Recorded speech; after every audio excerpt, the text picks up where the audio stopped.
सरकार ने टीआरएफ पर प्रतिबंध लगा दिया है। केंद्र गृह मंत्रालय की अधिसूचना में कहा गया है कि टीआरएफ यानी द रेजिस्टेंट फंड आतंकवादी गतिविधियों को आगे बढ़ाने, आतंकवादियों की भर्ती, आतंकवादियों की घुसपैठ और पाकिस्तान से जम्मू कश्मीर में हथियारों और मादक पदार्थों की तस्करी के लिए ऑनलाइन युवाओं की भर्ती कर रहा है। गृह मंत्रालय ने कहा कि शेख सजाद गुल टीआरएफ का एक कमांडर है और उसे यूएपीए यानी अनलॉफुल एक्टिविटीज प्रिवेंशन एक्ट के तहत आतंकवादी घोषित किया गया है। मंत्रालय ने कहा कि इस संगठन की गतिविधियां भारत की राष्ट्रीय सुरक्षा और संप्रभुता के लिए खतरा है और इसके सदस्यों और सहयोगियों के खिलाफ बड़ी संख्या में मामले दर्ज किए गए हैं।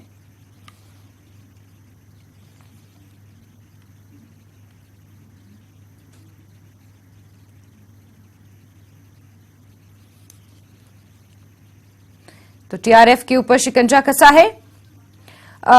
सीधे रुख करेंगे हमारे सहयोगी शैलेंद्र वांगू का, ज्यादा जानकारियों के साथ इस खबर पर जुड़े हुए हैं।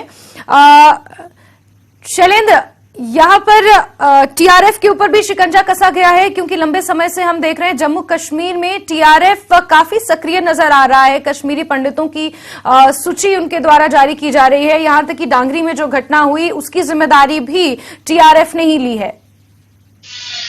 बिल्कुल, जाहिर तौर पर यह बहुत बड़ा कदम है गृह मंत्रालय की तरफ से, जहां पर टीआरएफ, जिसे द रेजिस्टेंस फ्रंट का नाम दिया गया है पाकिस्तान द्वारा, क्योंकि माना जाता है कि यह लश्कर का ही ऑफशूट है।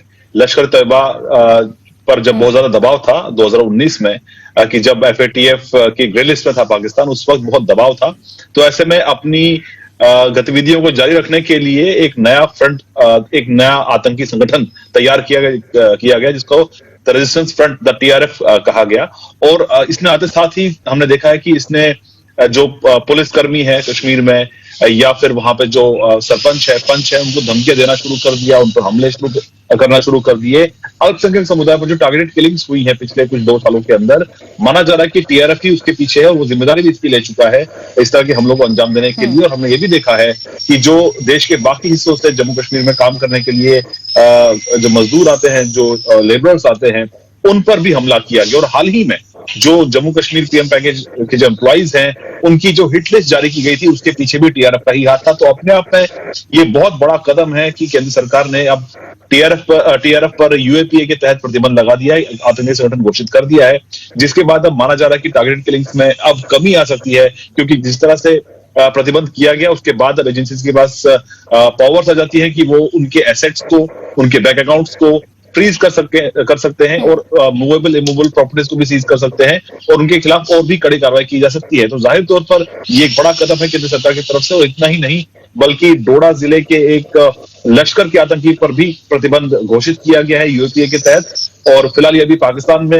है और जम्मू में जो भी अटैक्स हो रहे हैं तो उसके पीछे उसका हाथ है। लेकिन टीआरएफ के जो प्रतिबंध लगा है, कहीं ना कहीं जो रजौरी को जो इंसिडेंट हुआ है, रजौरी में जो अटैक हुआ था माइनॉरिटी कम्युनिटी पे, माना जाए ये ट्रिगर हो सकता है जिसके चलते टीआरएफ के पर बैन लगा दिया हो, क्योंकि जिस तरह से वो माइनॉरिटी को टारगेट कर रहे थे, उनको थ्रेटन कर रहे थे, डर और एक खौफ का माहौल बनाने की वो कोशिश कर रहे थे, उस पर इस तरह की कार्रवाई है। तो अपने आप में एक बड़ी बात हो जाती है केंद्रीय गृह मंत्रालय की तरफ से। जी जी, शैलेंद्र प्लीज आप हमारे साथ बने रहिए। जम्मू से हमारे सहयोगी मनोज कौल हमारे साथ जुड़े हैं। मनोज, टीआरएफ पर प्रतिबंध लगा दिया गया है, इसके अलावा एक खूंखार आतंकी अबू खुबैब, उस पर भी प्रतिबंध लगाया, उससे भी आतंकी घोषित किया गया है। कहा जा सकता है कि टेरर पर केंद्र सरकार एक बड़ा अटैक कर रही है। पिछले दिनों भी जो हमने देखा एजाज अहंगर के ऊपर भी जिस तरीके से प्रतिबंध लगा दिया गया, उसे आतंकी घोषित कर दिया गया। और अभी जो घटनाएं हो रही हैं बीते दिनों जम्मू कश्मीर में, एसआईए की कार्रवाई भी हम देख रहे हैं, हर जगह छापेमार कार्रवाई हो रही है और केंद्र सरकार भी अब एक्शन मोड में इसको लेकर नजर आ रही है। मनोज। जी हाँ, बिल्कुल। आप देखें कि टीआरएफ की अगर हम बात करेंगे तो टीआरएफ कोई नई ऑर्गेनाइजेशन नहीं है। ये हुआ यूं था कि जब लश्कर तैयबा और जैश पर दबाव बढ़ा, अंतर्राष्ट्रीय स्तर पर भी दबाव बढ़ा, तो पाकिस्तान ने ये सोचा कि एक ऐसा ऑर्गेनाइजेशन, ऐसा नाम दिया जाए जिस पर दुनिया की नजरें गड़ी ना हो। तो उसी मकसद के तहत टीआरएफ एक नाम दिया गया, जिसमें लश्कर और जैश के जो आतंकी हैं वो मिलकर काम कर रहे थे, एक साथ एक ही बैनर के तले वो काम कर रहे थे, अपनी कार्रवाइयां अंजाम दे रहे थे। साथ ही टीआरएफ ने एक सबसे बड़ा जो काम किया है वो ये है कि जो ऑनलाइन जो कोशिश उनकी ये रही है कि युवाओं को वर्गलाया जाए और उसके साथ आतंकियों के साथ उनके संबंध हों और वो अपनी कार्रवाइयां गतिविधियां अंजाम दें। हमने देखा कि जो हाइब्रिड टेररिज्म है, हाइब्रिड टेररिज्म असल में टीआरएफ ने ही शुरू किया। हाइब्रिड टेररिज्म में क्या होता है कि कुछ ऐसे युवकों को ऑनलाइन वर्गलाया जाता है, उन्हें ब्रेन वॉश किया जाता है और उन्हें इस बात पे आमादा किया जाता है कि वो आतंकी घटनाएं अंजाम दें। हालांकि उनका कोई ऐसी कोई ट्रेनिंग नहीं होती, वो कोई एलओसी क्रॉस करके नहीं जाते या वो ज्यादा देर तक घरों से गायब नहीं रहते, वो एक सामान्य जीवन भी बिताते हैं और साथ ही आतंकियों के साथ उनका जो संबंध होता है उनके इशारों पर वो टारगेट किलिंग्स अंजाम देते हैं। कि जैसे हमारे साथी शैलेंद्र बता रहे थे कि जो टारगेट किलिंग्स हुई हैं पिछले 2 साल के अंदर जम्मू कश्मीर में, उसमें सबसे ज्यादा हाथ जो है वो टीआरएफ का ही रहा है। अब जबकि केंद्र सरकार ने उसको अनलॉफुल एक्टिविटीज प्रिवेंशन एक्ट के तहत बैन कर दिया है, तो अब एक सख्त कानून के तहत इन पर कार्रवाई की जा सकती है, क्योंकि जो यूएपीए है, यूएपीए के बाद आपके पास कानूनन ये जवाजत बनती है कि जो लोग इसके साथ जुड़े हुए हैं, जो इन आतंकियों की मदद करते हैं या जो आतंकी होती हैं, उनकी जो संपत्तियां हैं वो कुर्क की जा सकती है, उनको सीज किया जा सकता है। तो अब जो सिक्योरिटी फोर्सेस हैं वो टीआरएफ के जितने भी आतंकी हैं उनके साथ बहुत ही कड़े कानून को हाथ में लेकर उनके खिलाफ कार्रवाई कर सकते हैं। और ये माना जा रहा है कि ये जब अब जो केंद्र सरकार की तरफ से, गृह मंत्रालय की तरफ से जो ये ऑर्डर आया है, जो ये फैसला लिया गया है कि उन्हें आतंकी संगठन से घोषित कर दिया गया है, तो उसके बाद टीआरएफ की कार्रवाइयों पर काफी हद तक लगाम कसी जा सकती है। जी जा सकती है। बिल्कुल, टीआरएफ की कार्रवाइयों पर काफी हद तक लगाम कसी जा सकती है, क्योंकि मनोज हम ये कह सकते हैं कि टीआरएफ 2019 में अस्तित्व में आया था, उसके बाद से एक बहुत बड़ा चैलेंज बना हुआ है टीआरएफ जम्मू कश्मीर में, खास तौर पर सुरक्षा बलों के लिए। और अभी हाल ही में जो घटनाएं हुई हैं, जिनमें से टारगेट किलिंग की घटनाएं सबसे ज्यादा देखने को मिली हैं, उसमें टीआरएफ का सबसे ज्यादा सक्रिय होना देखा गया है। तो क्या अब हम ये माने, क्योंकि टीआरएफ के ऊपर जिस तरीके से प्रतिबंध अब लगा दिया गया है, आतंकी संगठन इसे घोषित कर दिया गया है, सुरक्षा बलों के लिए जो ये चैलेंज बना हुआ था अभी तक, इस पर कहीं ना कहीं अब आसानी होगी आगे आतंकी संगठनों पर लगाम लगाने पर, अंकुश लगाने पर सुरक्षा बलों को इससे थोड़ी सहायता मिलेगी?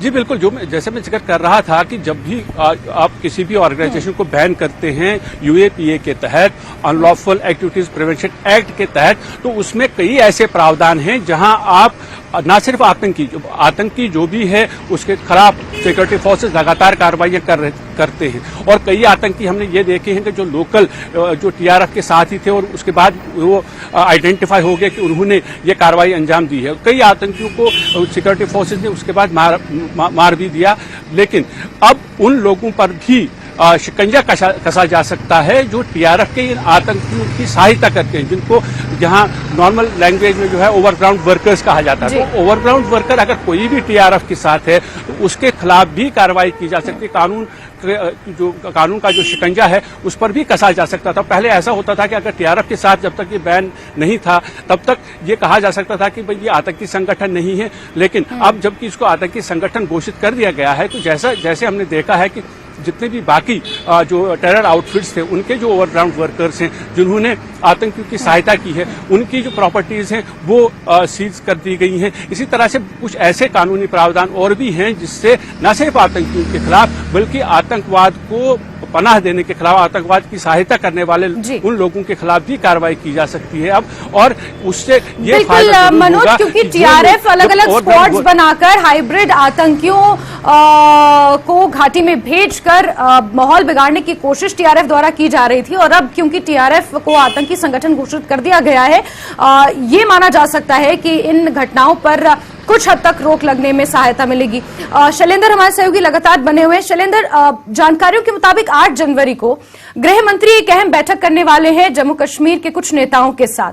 पहले यह माना जा रहा था कि राजनीतिक हालात पर चर्चा होगी, लेकिन अब जिस तरीके से गृह मंत्रालय की तरफ से कदम उठाए जा रहे हैं आतंकवाद को रोकने के लिए, एजाज अहंगर को आतंकी घोषित किया जाता है, फिर अबू खुरैरा को जो एक आतंकी एक और है उसे भी आतंकवादी घोषित किया गया, टीआरएफ के ऊपर जिस तरीके से शिकंजा कसने की कोशिश की गई, तो राजनीतिक हालातों के साथ साथ क्या हम ये माने कि सुरक्षा के लिहाज से भी अब ये बैठक काफी अहम हो चली है, क्योंकि उन्हें भी रिव्यू करना राजनीतिक हालातों से कहीं ज्यादा जरूरी साबित हो रहा है? देखिए, बिल्कुल अभी तक जो जानकारी हमारे पास है उसके मुताबिक ये मीटिंग जल्द हो सकती है। अभी तारीख फिलहाल अभी तय नहीं है, क्योंकि 8 तारीख को गृह मंत्री अमित शाह जो है वो आंध्र प्रदेश के दौरे पर रहेंगे। देर रात वो लौटेंगे। उसके बाद या तो देर रात मीटिंग होगी या उससे अगले दिन मीटिंग होगी। लेकिन बताया जा रहा है कि बीजेपी के जो टॉप लीडरशिप है जम्मू कश्मीर में, उनको इसके लिए न्योता भेजा गया है, उनको बुलाया गया है इस पर बातचीत करने के लिए। माना यह भी जा रहा है कि बहुत जल्द चुनाव की तैयारी वहां पर शुरू हो चुकी है ऑलरेडी, और वहां पे बहुत जल्दी चुनाव कराए जा सकते हैं इस साल में। तो ऐसे में हालात किस तरह के इसको लेकर ब्रीफ किया जाएगा जम्मू कश्मीर बीजेपी की तरफ से। और क्योंकि ये पार्टी का इशू है, तो जो पॉलिटिकल इशू जो वहां जम्मू कश्मीर के होंगे उस पर भी इसमें तफसील से बातचीत की जाएगी।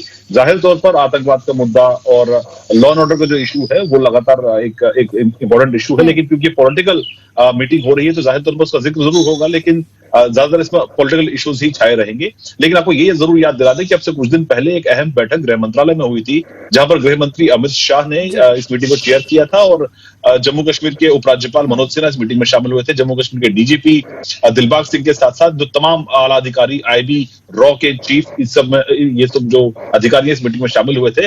माना जा रहा है कि उसी मीटिंग के दौरान इस बात पर फैसला लिया गया था कि टीआरएफ जैसे संगठन को प्रतिबंध लगना चाहिए, क्योंकि जिस तरह से टारगेटेड किलिंग्स हो रही है। रजौरी के दिन, ये रजौरी के 1-2 दिन के बाद ये मीटिंग हुई थी, जो रजौरी में इंसिडेंट हुआ था उसके इमीडिएटली बाद ये मीटिंग हुई थी, और इसमें माना जा रहा था कि ये फैसला लिया गया है कि इस पर ठोस कार्रवाई की जानी चाहिए। जिस तरह से अब जो सॉफ्ट टारगेट्स को लगातार निशाना बनाया जा रहा है जम्मू कश्मीर में, पहले कश्मीर में बनाया जाता था, बाद में इसको रजौरी तक हमने देखा कि इस तरह से किलिंग हुई, वहां पे 6 लोगों की जान गई है। तो इसके बाद अब गृह मंत्रालय की तरफ से एक बड़ा फैसला लिया गया है, और माना जा रहा है कि आने वाले दिनों में भी इस तरह के कुछ ठोस कदम उठा सकते हैं, क्योंकि एक सही और एक सिक्योर माहौल जरूरी है वहां पर चुनाव कराने के लिए। तो इसी सिलसिले में आए दिन की बैठकें वहां पे होती रहती हैं, दिल्ली में भी, और इसी माना जा रहा है इसी सिलसिले में बैठक जो है वो आने वाले दिनों में सोमवार के आसपास बैठक यहाँ दिल्ली में हो सकती है, जिससे जम्मू कश्मीर के बीजेपी के नेताओं को बुलाया गया है।